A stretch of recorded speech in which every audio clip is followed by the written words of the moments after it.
Welcome to this summary and analysis of Book 12 in the Brothers Karamazov. This book is called A Miscarriage of Justice and covers the trial of Mitya.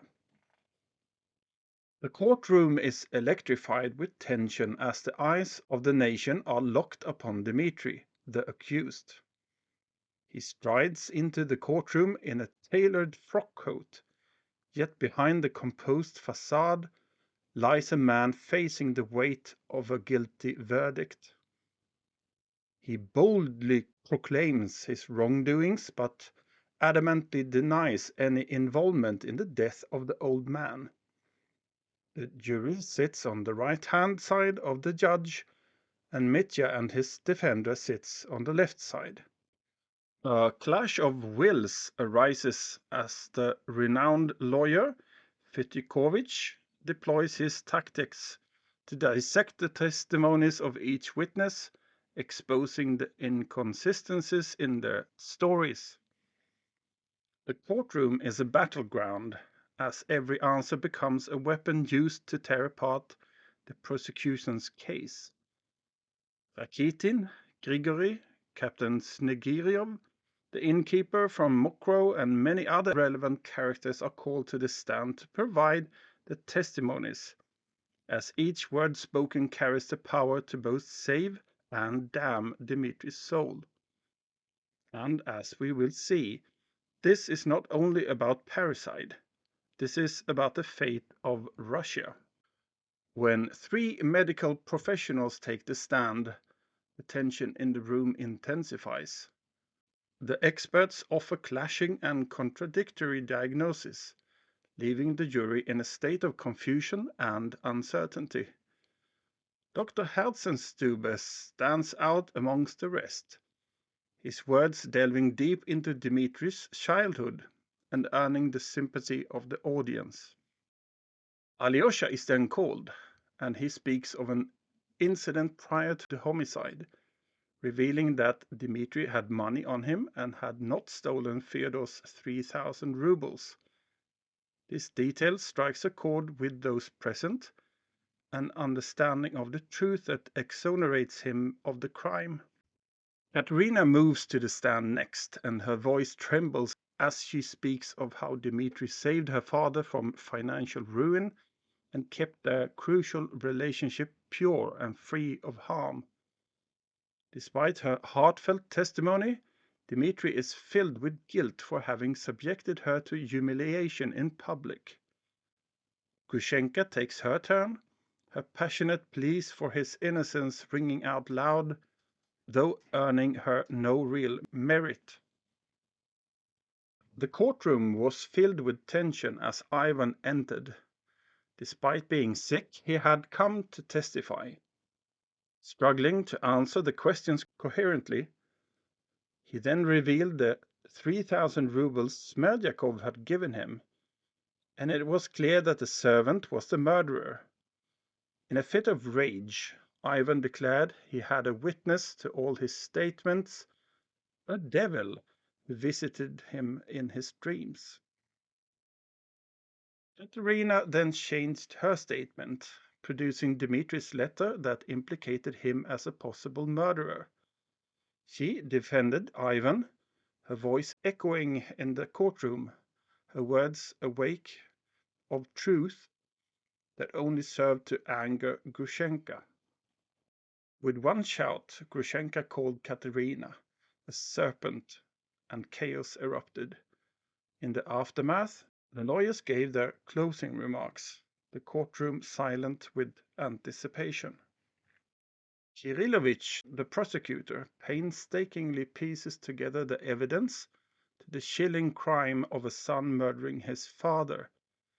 He paints an image of Dmitri's wild temper, his spiteful words, his desperate need for money, and his violent past that all culminate in an act of heinousness against his own father.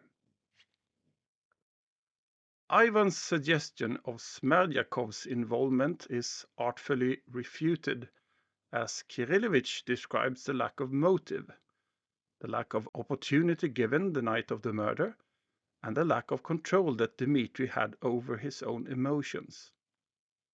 With the evidence clearly pointing to Dmitri as the perpetrator, Kirillevich makes a fervent plea for justice and for the preservation of the morality of the Russian people, demanding that the jury punish the most horrendous of offenses. Fetyukovich began his statement with a powerful plea on behalf of Dmitri. He spoke of how every shred of evidence against him was a circumstantial, nothing that could stand up to a single, solid examination. Even the robbery itself, which was the base of the accusations, was based purely on hearsay. And if not the robbery, then all the evidence pointing to a premeditated murder was all too insignificant to be put in the court's consideration. The lawyer concluded his statement with a single powerful point, that Fyodor had been a horrible father to his son and had continuously mistreated and neglected Dmitri his entire life. He begged with compassion that Dmitri be allowed to redeem himself and have a chance to build a new, respectable life.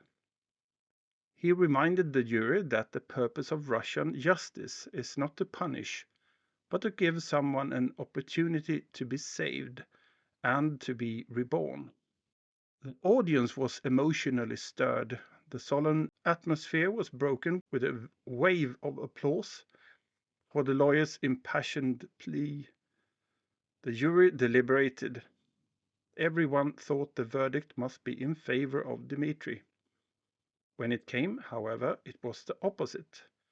Dmitri was found guilty on all accounts. The courtroom erupted in disbelief and shock as the verdict was announced. When analyzing Book 12 of the Brothers Karamazov, A Miscarriage of Justice, we take part in the last major event of the book, the trial of Mitya. And as we hear from the title, things could go better.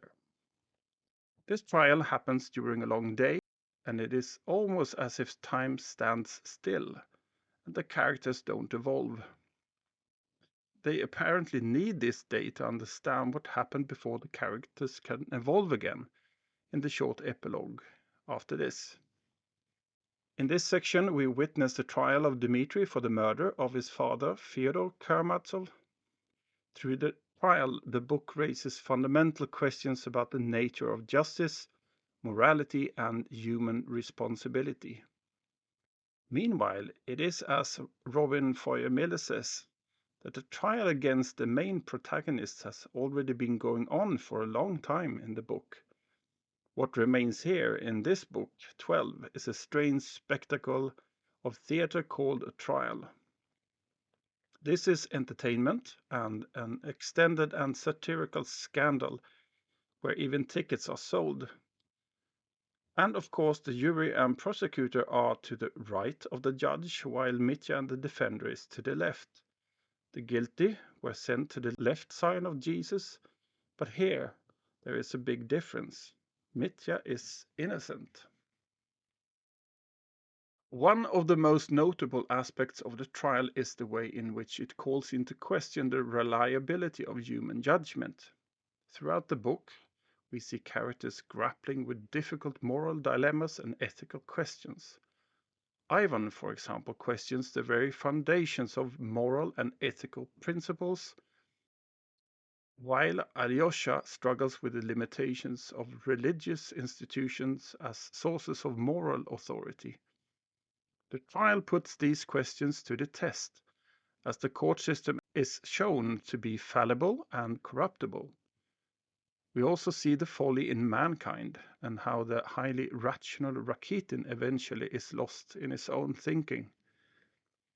The trial also highlights the complex and often contradictory nature of human behavior. Dmitri, for example, is presented as a deeply flawed and conflicted character. He is consumed by his passions, including his love for Grushenka and his desire for revenge against his father. Yet, at the same time, he is also capable of acts of great kindness and selflessness, The trial invites us to consider the complexity of human motivations and to question the simplistic dichotomies of good and evil. At the same time, the trial raises broader questions about the nature of justice and the role of institutions in society. The court system is shown to be deeply flawed, subject to manipulation and corruption. The trial highlights the limitations of the legal system as a source of justice and raises questions about alternative forms of justice and restoration. And since the trial is more of a scandalous spectacle than a real trial, with an egocentric prosecutor and defender, Mitya is doomed from the start. We are also caught in the vilest of worldviews according to Dostoevsky, thinking there is a homo rationalis, a rational man, who with the help of rational thinking and psychology can measure man. But they can't measure it all. We are so much more than what rational thought can explain, according to Dostoevsky. Meanwhile, how we are brought up, if we are handled well or abused, plays a vital role here.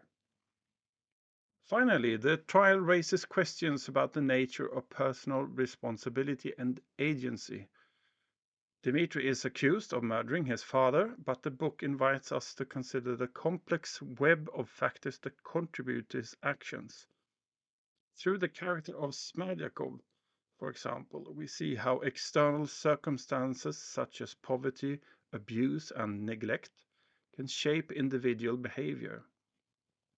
The trial invites us to consider the ways in which individual agency is constrained by external circumstances and to question simplistic notions of personal responsibility. And just look at Ivan. He's going through a great spiritual journey, leaving much behind, and now in a brain fever, as if an evil reptile has landed in his heart.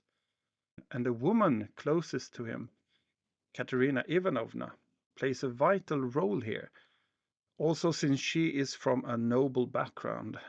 In these days, and maybe still today, such things matter.